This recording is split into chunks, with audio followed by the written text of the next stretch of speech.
নমস্কার, আমি ঝুনু সরকার। প্রতিবারের মতো আমি এবারেও নিজের একটি লেখা গল্প নিয়ে এখানে এসেছি। আজকের গল্প ৩১ তারিখ। শুরু করি আজকের গল্প ৩১ তারিখ। মিমি, দেখো তো গেটের কাছে কে যেন দাঁড়িয়ে আছে। হাতে ছাতা, তাই মুখটা দেখা যাচ্ছে না। আমি কথাটা বলার পরেও মিমি ওই দিকে তাকালো না, নিজের বইয়ের দিকেই তাকিয়ে আছে। ঘরে ৩টে কুকুর, তারা কিন্তু কেউ চিৎকার করছে না। রাত তখন 8:30। আমার পড়ানো শেষ। যেহেতু বৃষ্টি পড়ছে, আমি একটু বসেছিলাম, যদি বৃষ্টিটা একটু থেমে যায়। মিমির বাবা অথবা মা আমাকে আমাদের বাড়ির কাজ পর্যন্ত ছেড়ে দিয়ে যায়। আমার মাকে বলাই থাকে, খুব বেশি হলে 9টা 10-15 এর মধ্যেই আমি ঘরে চলে আসব। আর ওদের বাড়িটা আমাদের বাড়ি থেকে মিনিট 15 রাস্তা। মিমির মা 1 কাপ চা এনে বলে, খেয়ে নাও মিস, বৃষ্টিটা একটু ধরলে তখন তোমায় দিয়ে আসবো। আমি হাতে প্লেটটা নিয়ে চাটা আমি খাই, আর বিস্কুটগুলো ওই পলি, লালি, বুলি ওদেরকে ভাগ করে দিই। আমি খুব ছোটোবেলা থেকে চা প্রেমী, কিন্তু বিস্কুট আমি খাই না চায়ের সঙ্গে। আমি বললাম, কাকিমা, মনে হচ্ছে কেউ না গেটের কাছে দাঁড়িয়ে আছে, একটু দেখবেন। কাকিমা সামনের দরজা খুলে বেরিয়ে যায়। যখন ফিরে আসেন তখন একেবারে রৌদ্রমূর্তি। আমি ভাবছি, এত কী চিৎকার করছে, আর কাকি বা বকছে। আমার সবে 1 সপ্তাহ হয়েছে আমি এখানে পড়াতে আসি। সপ্তাহে 3 দিন আসি এই বাড়িতে। যেটুকু বুঝেছি, মিমির বাবা মা খুবই ভদ্র মানুষ। মিমির মা মানে কাকিমা খুব পরোপকারী, স্নেহময়ী, পশুপ্রেমী একজন মানুষ, কথাবার্তাও সুন্দর। হ্যাঁ, আমাকে যিনি এই টিউশনিটা করার জন্য এখানে পাঠিয়েছিলেন, তিনি কথা প্রসঙ্গে বলেছিলেন, মিমির মা বিকেলবেলায় প্রতিদিন এক জায়গায় যায়, ফিরতে 6:30 হয়। কারণ আমি বলেছিলাম আমি 6টায় যাব। তারপর ওখান থেকে 7:30টায়, এখান থেকে 7:30টায় বেরিয়ে 8টা থেকে 9টা পর্যন্ত আমার নিজের একটা কাজ থাকে। 7:30টার মধ্যে কমপ্লিট হলে আমার কোনো অসুবিধা হবে না। যিনি টিউশনিটা আমাকে দিয়েছিলেন তিনি আমার বন্ধুর দাদা, নতুন চাকরি জয়েন করেছে, তাই আমাকে ওই জায়গায় অ্যাপয়েন্ট করতে চায়। তখন দাদা বলেছিলেন উনি বাড়ির কাছে একটা নার্সিংহোম আছে, সেখানে যান প্রতিদিন। স্বভাবতই আমার একটা কৌতূহল ছিল। লোকে মন্দিরে যায়, বিকালে একটু বাজারে বা দোকানে যায়, অথবা পার্ক বা গঙ্গার ধার এইসব জায়গায় ঘুরতে যায়, তা না হয় নার্সিংহোম কেন? দাদা বলেন, বলছি, ওই নার্সিংহোমের সবাই মিমির মাকে চেনে। মিমির মা যে কারোর কোনো প্রয়োজন হোক না কেন, সেখানে হাত বাড়িয়ে দেয়। ওই তো মাস কয়েক আগে এক বৃদ্ধা ভদ্রমহিলার টিউমার অপারেশন হলো। মেয়ের কাছে এসেছিলেন কিছুদিন বেড়াতে। মেয়ে মাকে অপারেশন করানোর জন্য ওই নার্সিংহোমে ভর্তি করে দিয়েছিলেন। মেয়েটা সার্ভিস করে, ভিজিটার্স আওয়ারের মধ্যে আসতে পারে না, তো সেই জন্য সেই টাইমে ওই বৌদি ওখানে যেতেন। এই বৌদি দায়িত্ব নিয়ে রোজ সেই ভদ্রমহিলাকে দেখতে যেতেন, গল্প করে আসতেন, কী কী মেডিসিন লাগবে তার প্রেসক্রিপশনটা নিয়ে জেরক্স করে ওই ভদ্রমহিলার মেয়ের হাতে দিয়ে দিতেন। ওই ভদ্রমহিলা সুস্থ হয়ে যখন বাড়ি ফিরে যাচ্ছেন, তখন বৌদিকে অনেক আশীর্বাদ করে যান। আর এই তো গত বছরের কথা, আমিও দেখেছিলাম ওই বয়স্ক মহিলাকে।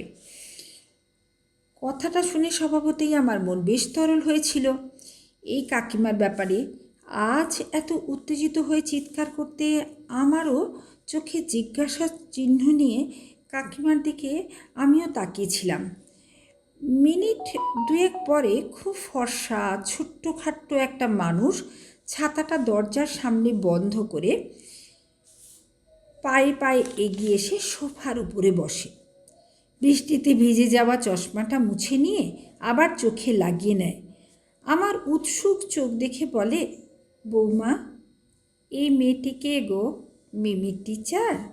কাকিমা কোনো উত্তর না দিয়ে আমার সামনেই বলতে থাকে, আজ তো 31 তারিখ, আজ তো ও বাড়িতে খাবেন, আপনার বড় বৌমার কাছে। আমি তো কাল থেকে 1 মাস আপনার খাবার দেব। আপনার রুটি করিনি, দুধও নিইনি। চুপ করে বসে থাকেন আর এদিক ওদিক তাকাতে থাকেন। আমি কিছুতেই বুঝতে পারছি না, একটু অপ্রস্তুত। হঠাৎ উনি মিনমিন করে বলেন, আজ সকালেও বড় বৌমা কিছু রেখে যায়নি, মেয়ে নিয়ে স্কুলে বেরিয়ে গেল। রাতে মেয়েকে নাচের স্কুল থেকে নিয়ে ফিরলে বৌমা বলে, আপনি আজ রূপার কাছে খেতে যাননি? কোনো উত্তর না শুনে নিজের ঘরে চলে যায়। এখন তাই এখানে এলাম বৌমা। কাকিমা কটকট করে তাকিয়ে বলেন, বর্দি বললেন আর আপনি চলে এলেন? এই দেখুন আজকে ক্যালেন্ডারটা, আজকে 31 তারিখ বলে আঙুল দিয়ে তারিখটা দেখালেন, সোমবার। ওখানে আপনার কিছু বলার নেই, যত কষ্ট, খিদে, তেষ্টা সব এইখানে। এই অপ্রীতিকর পরিস্থিতিতে আমি বারবার আহত হচ্ছিলাম। আমার চা ভর্তি কাপটা ঠাকুমা এখানে ঢোকার পরেই আমি নামিয়ে রেখেছিলাম। ওই ঠাকুমাকে এতটা নির্বিকার দেখে আমি অবাক। আমার দিকে তাকিয়ে বলেন, কোথায় বাড়ি মা তোমার? আমি বলি, ওই যে স্কুলটা আছে না, ওই স্কুলটার কাছেই। কাকিমা বলেন, মিতুল তুমি বাড়ি যাবে তো? চলো আমি তোমাকে দিয়ে আসি। আমি আসছি বলে যখন চলে আসি উনি মাথা নাড়েন, হাতটাও নাড়েন। রাস্তায় এখানে ওখানে বৃষ্টির জল জমে আছে, গাড়িগুলো যখন যাচ্ছে জল ছিটিয়ে চলে যাচ্ছে। আজ কাকিমার সাথে রাস্তায় কোনো কথা হয়নি। বাড়ির কাছে এসে হাত নেড়ে টাটা করে বাড়িতে ঢুকে পড়ি। রাতে যখন রুটি তরকারির খাবারের প্লেটটা মা দেয়, আমি হঠাৎ ঠাকুমার কথা মনে করি। খুব তীব্র একটা কষ্ট আমার মনটাকে অস্থির করে তোলে। কয়েকদিন পর আমি সেদিন দোতলার ঘরে পড়াছিলাম। হঠাৎ কাকিমা কুকুরগুলোর নাম ধরে খুব বকাবকি করতে থাকেন। আমার পড়ানো শেষ হলে আমি নিচে নেমে দেখি কাকিমা লালিদের বাথরুমে রেখে দরজা বন্ধ করে দিয়েছে। নিচে নামতে নামতে বলি, লালিদের কি হয়েছে কাকিমা? কাকিমা আবার হাসতে হাসতে বলে, ওই তিনটে এত বদমাইশ হয়েছে জানো, আজকে করেছে। আমরা তিনজন আর লালিরা তিনজন, সবার দুটো করে ডিম সিদ্ধ করে ছাড়িয়ে রেখেছি। এবার তরকারি করব।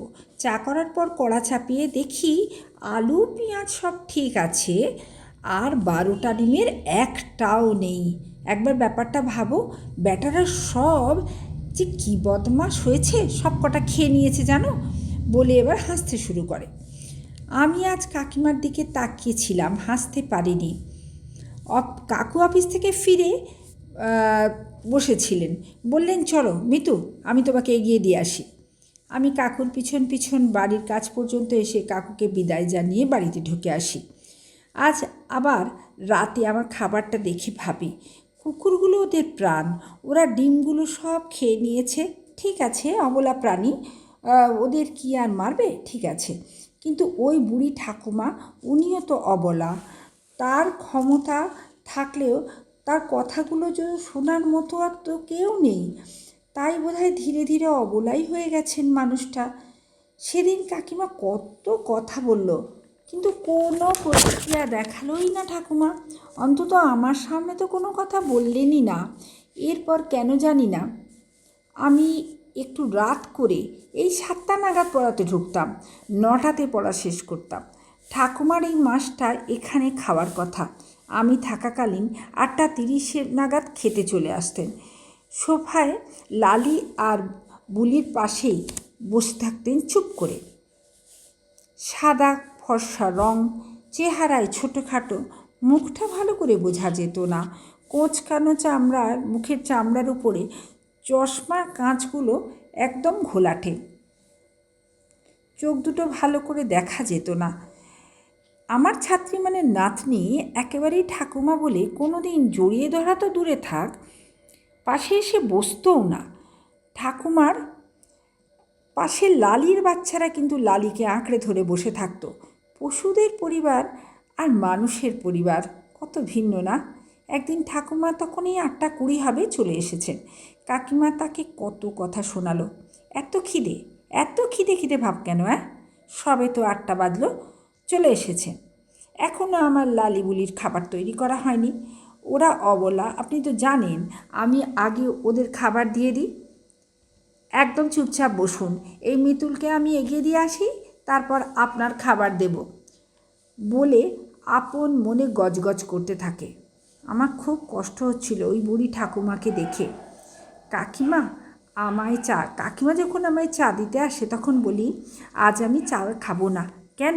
একটু দেরি হয়ে গেল মিতুল, দেখছো তো আমি কাঁধে নিয়ে থাকি। কাকিমা, ঠাকুমাকে দিন না চাটা, ঠাকুমা তো বসেই আছেন। আমি কোনো উত্তরের অপেক্ষায় না থেকে চায়ের কাপ প্লেট ঠাকুমার হাতে ধরিয়ে দিলাম।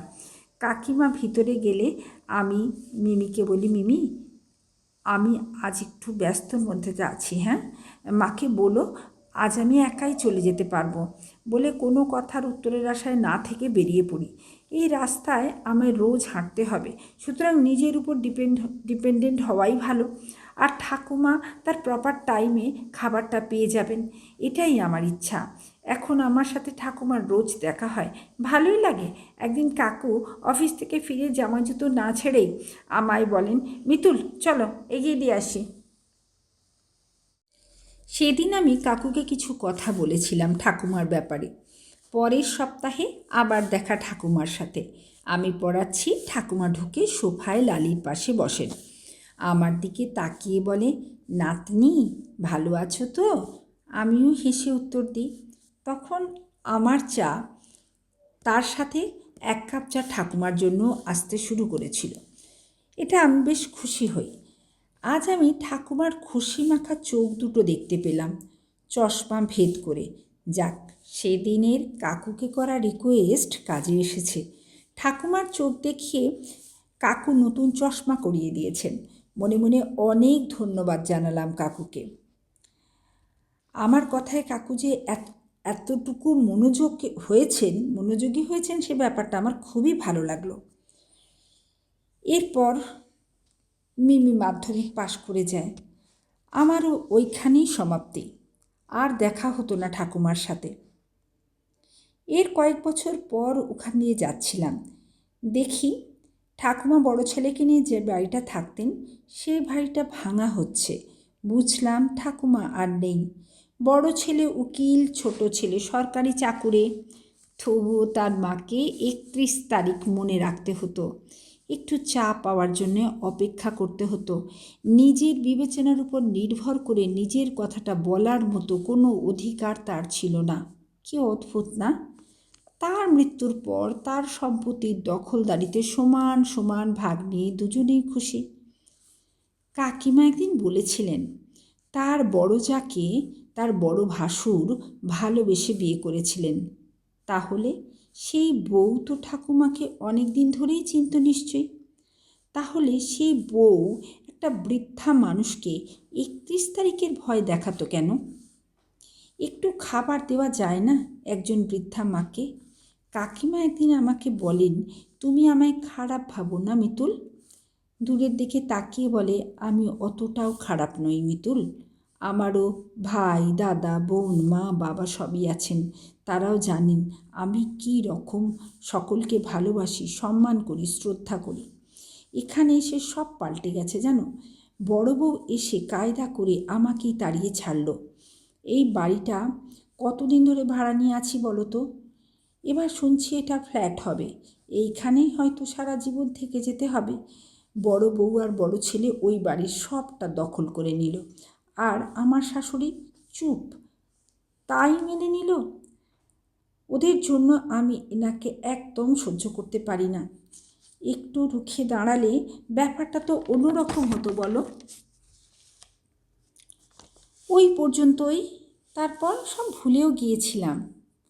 আরও কয়েক বছর, মনে হয় বছর 3 হবে, ওই রাস্তা দিয়ে যাচ্ছি, দেখছি ওই বাড়িটা একটা বিশাল ফ্ল্যাট বাড়ি হয়ে গেছে। আমার দাদার সাথে মিমির মায়ের দেখা হয়েছিল কোনো একদিন। বলেছে ওই ফ্ল্যাট বাড়িটা নাকি 2 ভাইয়ের নামে সমান সমান ভাগ হয়েছে। এ কথা জানার পর নতুন করে এক ঝলক কষ্ট বুক ছাপিয়ে উঠেছিল। যার এত ছিল তার দুমুঠো ভাত সময় মতো জুটত না। 31 তারিখটা ক্যালেন্ডারে এলে আজও আমার সেই জীর্ণ শীর্ণ ঘোলাটে চশমার কাচ পরিহিত ধপধপে ফর্সা বৃদ্ধা মহিলার ছবিটা চোখের সামনে ভেসে ওঠে। নমস্কার, আমি শেষ করলাম আজকে আমার লেখা গল্প। 31 তারিখ। আপনাদের কেমন লাগলো নিশ্চয়ই বলবেন, ভালো লাগবে।